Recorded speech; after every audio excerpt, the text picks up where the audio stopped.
एक झुलसते सहरा में जहाँ सूरज बेतहाशा ढल रहा था और पानी की कमी थी, वहाँ ओलिवर नाम का एक चालाक और वसाइल वाला कौवा रहता था। इसने बरसों के तजुर्बे और गहरे मुशाहिदे के जरिए सख्त माहौल में तशरीफ लाना सीखा था। एक तेज दोपहर जैसे ही ओलिवर ने बादलों के बगैर आसमान पर चढ़ाया, उसने एक ऐसी प्यास महसूस की जो नाकाबिल तस्खीर लग रही थी।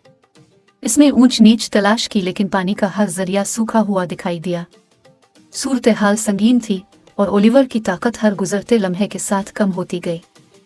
जैसे ही उम्मीद खो गई थी, ओलिवर ने एक चट्टान पर खड़ा एक तन्हा घड़ा देखा जिसके मवाद धूप में चमक रहे थे।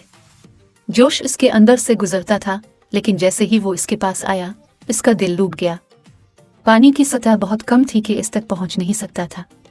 बेखौफ ओलिवर ने अपने इख्तियारात पर गौर किया।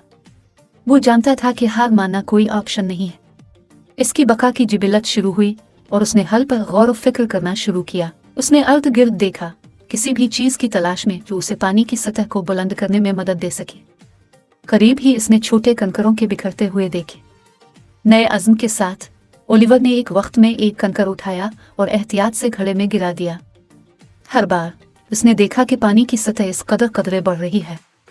घंटा घंटा ओलिवर डटे रहे, घड़े में कंकर के बाद कंकर गिराते रहे। इसके पैरों में दर्द था और उसकी चोंच थक गई थी, लेकिन उसने पैदावार देने से इनकार कर दिया। जैसे ही सूरज उफक के नीचे डूब गया, सहरा में लंबे लंबे साए डालते हुए ओलिवर की आंखों में कामयाबी की एक झलक रक्स करने लगी।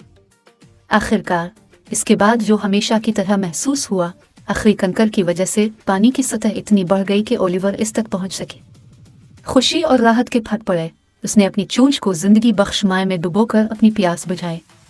ओलिवर की फतह न सिर्फ इसकी जहानत और इस्तिकामत का सबूत थी, बल्कि अज़्म और चालाकी की ताकत का सबक भी थी।